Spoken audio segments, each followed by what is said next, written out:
Have you ever wondered why the European Union focuses so much on cancel culture and speech censorship? Well, I'm going to do a deep dive into that today. We're going to look at Christian values and see how it impacts people's behavior. We're also going to start with Dr. Andrew Huberman, a neurologist, talking about why cancel culture exists. I'm Kerry Blaser, the reincarnation of Mary Magdalene, the divine feminine. So let's dive into Dr. Andrew Huberman's video, and then we'll do a deeper discussion into how traditional Christian values contribute to this challenge. So here's the video. You must learn to regulate your nervous system. Okay, let's go, Dr. Huberman. What we need to do is start to figure out how we can, I think, especially for the next generation of kids, how to teach them to regulate their nervous system so that they recognize that pulse of adrenaline as placing them in a compromised position. Like, we have to leverage the idea that being able to hear and listen hinges on the ability to be calm. So therefore, the ability to be calm is crucial to hearing and listening is crucial to our advancement as individuals and as groups. The problem is everyone's been trying to do this backwards. They've said we all have to get along. We have to cancel culture. We all have to, listen to one another. And I think, again, we have to start from the inside. See, Christianity teaches you to start from the outside and not the inside. God is external control as opposed to internal control. So Christianity sets us up for failure from the get based on its worldview, and we'll get into that more. You have to teach it physiologically.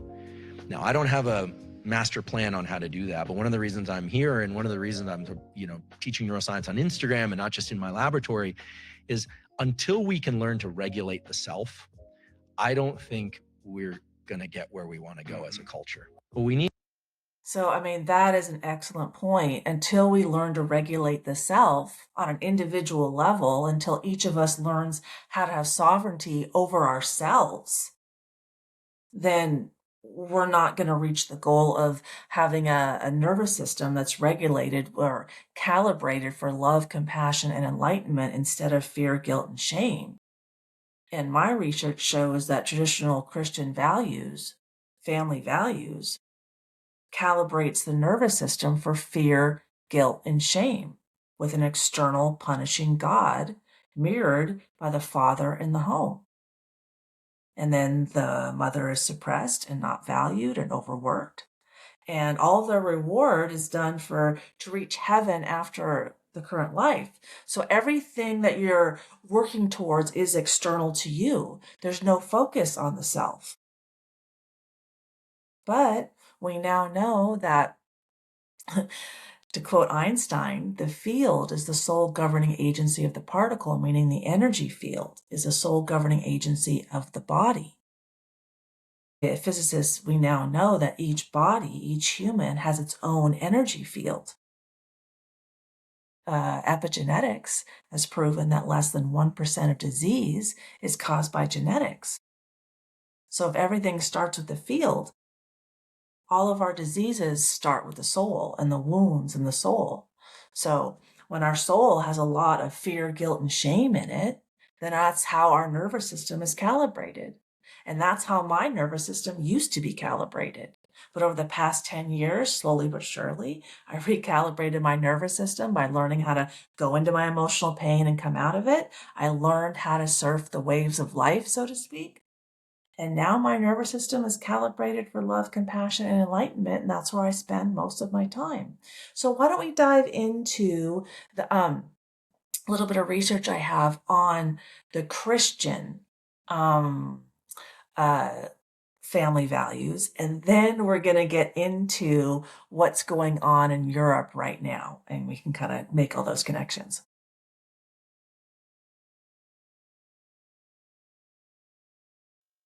So traditional Christian family model, it's hierarchical, okay? The father's above the mother.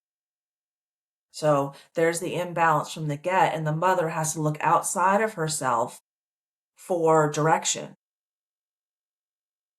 Because starting in the 13th century, The Christian church started burning women at the stake who said their intuition connected them to God. In Christian families, the man is a spiritual leader. Okay? However, that sets up the family for failure because that doesn't acknowledge that the woman's body is physiologically designed to be the emotional center. Through our women's nervous systems are far more robust than men's nervous system, evidenced by the higher mortality rate amongst male infants. More male infants die because their nervous system can't take the jolt into life. Then, additionally, like when I had my nerves tested for nerve problems, the neurologist told me that amount of charge he puts in women's nerves, like in my nerves, is so much stronger than men, and it makes men throw up. Okay, so I, as a woman, am physiologically designed to channel souls through me into my womb, give birth, and be the emotional center because souls communicate via emotions through our hearts, through our nervous system. We all know this now. Of course, 2,000 years ago, we did not know this. So in traditional Christian families, the mother is self-sacrificing caretaker. Well, when you're self-sacrificing, are you feeling valued as a stay-at-home mom? I mean, it's almost like a curse word to tell a woman, ask her if she's a stay-at-home mom. God is an external judge, authority, sets a person up to be a victim, to be afraid, to be scared. Heaven is deferred reward, and obedience is prioritized. It's control, okay? Nervous system impact, emotional suppression. Well, what happens when men suppress their emotions? They're more easily react and hit. Fear of moral failure. So here we're already into our fears. Conditional acceptance. I'm not fully accepted. So if I can't accept myself fully, I'm fearful and anxious all the time. Paternal distance or dominance, maternal overfunctioning, the controlling mom, the people-pleasing mom, the helicopter mom. We see all those things in Western society. So let's look at the effects. Chronic sympathetic activation, anxiety. The nervous system is constantly on. So the person's triggered, can't relax, can't sleep, can't attend, ADHD, okay, OCD. All these problems come out that are pervasive in Western culture. Dorsal vagal appeasement, people-pleasing, shutdown. Difficulty self-soothing. I mean, adults, like I didn't know how to soothe myself. I didn't know how to rest. I learned how to rest at 51 years old because of my traumatic childhood. So children learn that love depends on obedience. My feelings are dangerous. So let's look at the individuation, Carl Jung, and how he sees traditional Christian families. Often disrupted. Inner authority replaced by external authority. And he's huge on internal authority because he knows that the soul projects out through the heart onto the field because the universe is a mirror, constantly showing ourselves as a constant feedback loop for self-improvement. That's what wisdom says. Knowledge says we attract what we are through energetic resonance, meaning a vibrational match. So if my soul's vibrating at fear, guilt, and shame, then I'm attracted to fear, guilt, and shame. That's why Andrew Huberman was saying that, when the nervous system is like, we have to teach kids how to regulate their nervous system because right now, so many women's nervous systems are calibrated to feel sexual attraction when the adrenal is. So I'm sexually attracted to a man I fear. And I'll show you a video in a second. I can show you that before we get to the EU, I'm going to show you that so you know exactly what I'm talking about. Okay, it's like, woo, okay, but it's the opposite of what we want. Okay, so guilt around separation, weak ego boundaries because external control, split psyche. Well, part of me's good, part of me's bad, fear of the subconscious because no one teaches you how to go into your feel, guilt, and shame to come out of it because the whole point is to keep you there for control. Father complex, dependency on institutions. Oh, the Christian church wants you to be dependent because the cross is the only ladder to heaven, not internal sovereignty. That's what the early Christians taught. That's what a lot of Judaism teaches. Okay. Delayed psychological adulthood. Delayed individuation. Well, how many sons of single mothers who aren't healthy are, just coddling their sons? They don't leave the house. I had that challenge with my son. Okay. So alignment with Jung, low. Conflicts with Carl Jung on externalized God, suppression of the shadow, the subconscious of the wounds, hierarchy over wholeness, obedience over inner truth, psychological infantilism and dependence. This way of parenting children keeps children immature and easily controllable, but then they're also highly volatile. So it doesn't create long-term success. Let me pull up just so you can see, because this video, so let me find the video, but this video is of a woman on the Whatever podcast, and they're talking about Luigi Mangione, who killed the CEO of United Health. And Brian is pointing out, why are you sexually attracted to a man who is a vigilante and is in jail now? So this is where it starts, okay? So let me pull it up, and then we'll take a look. Okay, she said, "Oh yeah, let's get back into that." Okay, so you see what exactly is going on here.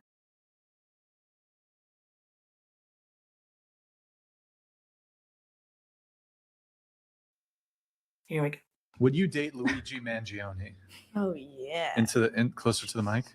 Yes. I mean, I'm also not going to cry over a CEO who denies people health insurance getting. You think he's sitting there going through each claim and saying no, yes, no, yes? But I mean, he built a system that is doing that to people. I mean, the system was pre-existing. I mean, this is also cancel culture, supporting the killing of someone because they don't like what they do without a judge and jury. But he had the power, that CEO has the power to make the situation better. And he's instead using the power to make that situation worse. So Luigi, he stood on business. And I like a man that can protect and provide. Oh my God, you're a psycho. Yeah, I as think it it's is. fair to be critical of the healthcare system and the health insurance system in the United States. However, vigilantism and just murking a CEO in the street, completely incompatible with civilized society. Completely incompatible. Oh. And you guys are bro, you guys should not. Completely incompatible with civilized society. When people are running around reactive, especially men, they're feel guilt and shame, trying to be controlling. That man's not judge and jury. And then she gets all turned on. This is a level of mental illness that is profound in our society, that women get off on serial killers, but it's really common. I mean, I could show you a ton of other videos that women write men in jail all the time. Women listen to the crime shows all at home all the time and are sending naked photos to rapists in jail. Now, that's conditioning from their childhood if I've ever seen it, okay? But I'm going to listen to the next video is Victor Davis, and he's talking about the EU and what's going on in the EU and how they're responding to Trump. And I think it'll really tell us, really show us the challenges that EU is facing and how the Christian traditional family does not set us up for long-term success as society in terms of calibrating our nervous system for love, compassion, and enlightenment. So we naturally create heaven on earth with healthy relationships with ourselves and with others. So we're not yelling and screaming at each other in public. So we understand what a healthy boundary is and not to let young Syrian men just come and live next to co-eds in Denmark and then wonder why they're raping the co-eds. It's like they have no concept that people have an internal reality that isn't just automatically changed by their external reality. We'll just put them in Christianity and God's in charge and external. Everything's external in Christianity. creating a very codependent person with lack of healthy boundaries. Okay, so let's go to this next clip and we'll talk about it.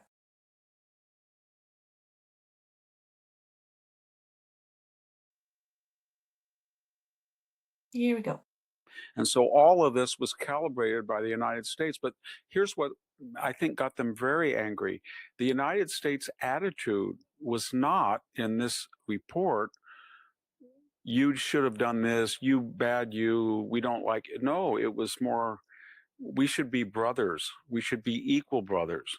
Europe is the foundation of the West. Greece, Rome, the Pope, the Renaissance, the Enlightenment, all of this majestic culture came from you, and we are an offshoot, an offspring of it, and we want to partner with you, and we want to be equals with you. So please, can you just consider Be equals. I mean, we left Europe and we've kind of been like guilty about it ever since. But I think that in this administration, we have finally let go of the guilt. We don't owe Europe anything. We freaking don't. And if they're not going to contribute with their military, which they do not, then yeah, we want to be equals. But this is a new boundary for Europe. So when you draw a healthy boundary, you leave people in their crap, and then they have a chance to see themselves, which is exactly what Trump does really well. And EU is seeing themselves right now. stopping the censorship, opening up discussion, and maybe reassessing your energy, your military, your immigration issues and policies, and get back in the game with us in a 50-50 fashion. They got very, very angry about this. But here's what makes us angry about their anger. Europe is sort of the proverbial one-eyed jack, the card that you only see one eye and you flip over and maybe there's something quite different on the other side. What do I mean by that? There are 32 NATO nations in the alliance. Outside of the United States and Canada, 30 of them are in Europe. There are 27 European Union members. The European Union members and the European NATO members are like this. They're almost the same nation, overwhelmingly in 90% of the cases, belongs to the EU and NATO. But here's the one-eyed jack metaphor. NATO members say, yes, we want to prepare ourselves against Russia. Yes, we made the 2% investment of GDP in military expenditures. Yes, we want to go to 5%. Yes, we want the United States by all costs to be our leader. You pay 16, 18% of our budget. We want to integrate more with you. And we're so happy that you're with us again. And Donald Trump is daddy. Flip the card over. Now we're talking, these same people now are not talking as NATO members in dire need of military assistance from the strongest military power in the history of civilization. They're talking as EU globalists and utopians. Don't lecture us. We can censor X. We can censor Facebook. We don't have a First Amendment. We don't allow unfettered speech like you do. We don't have a Second Amendment. They don't have a First Amendment. Communication is feminine, right? Suppress the mother. Oh, they don't have a Second Amendment, meaning you can protect yourself. Isn't God providing the protection or the state? The reason Americans have the Second Amendment is so individuals can protect themselves, not only from other individuals, but our own government and other governments. That's the main reason America doesn't get invaded by other countries, is because even if you get past the US military, you're not going to get past the individual households that are jacked up with 10, 20 guns each in certain locations. But that's external control as opposed to individual sovereignty. And America was created with the idea of individual sovereignty. I mean, we're still working it out. But you can already see the split between, American individualism, and I think we took it to an extreme and got mentally ill, and now we're coming back. But Europe is still very much in this imperial mindset of external control. And then when you bring women so far into government, women rule with emotions, fear, guilt, and shame. So you use them. I see them using that all the time. Well, is Trump afraid? He's a man. He doesn't spend time in his fears. He spends time in his left brain, logical. That is a feminine concern because women, we spend our time in our right brain. So pretending that men and women are the same and they're going to act the same in the same role, it's just, I'm biologically made to pay attention to the inside, proven by science. Men are biologically made to take care of the outside, proven by science. Okay, so, again, no freedom of speech means suppression of femininity. No Second Amendment means suppression of masculinity. Both stem from a traditional Christian family. Not healthy. Like your rowdy cowboyism back there. Oh, by the way, we're much stronger on DEI even than you are. And as Much stronger on external control than America is. God, external control. Miss Merkel once said, Chancellor of Germany, yes, we can do it. We can integrate millions of people who are from the Islamic world into our cultures. Don't lecture us about that. And oh, yes, we will rearm in our own fashion. And as far as our foreign policy, we don't understand you people. We feel that Israel is a settler colonial power, which it isn't, and we side with Hamas or Hezbollah, or we have a very different attitude about our. See, their nervous systems are so calibrated for fear, guilt, and shame that they resonate with a terrorist organization. Just let that sink in for a second. And I'm not saying Israel's perfect. Like, my ex-husband's Israeli. My legal name is Buzaglo. That's like a Sephardic Jewish name, and they're discriminated against in Israel. Like, I understand the challenges. But siding with a terrorist organization, I mean, that's the same thing as what I attracted to a criminal. I didn't even see that coming, but I'm so glad I showed the other clip. Attracted to a criminal. Okay, we'll see. Around. We have peaceful solutions. We are not Neanderthal. So how are we Americans supposed to deal with Europe when we see this morbidity? And we see it because it's here in the United States. So all this report was basically saying, if you look at the subtext, we have a problem with fertility. We have a problem with immigration. We have a problem with green tyranny. We have a problem with DEI. We have a problem with pacifism. But unlike you, we didn't say this, but we're dealing with it. We have a counter revolution. All we're asking of you is to consider the voices of dissent in your own continent. Maybe they're on the right track. Maybe, like us, they have discovered that this system is toxic, that both us in America and you in Europe have experimented with it. We're both Westerners, and let's stop this DEI, open borders, pacifism, green energy, and get back in the global game, because we have China, we have Iran. Remember I said it was lack of healthy boundaries in the family. And our external reality is a mirror of our internal reality.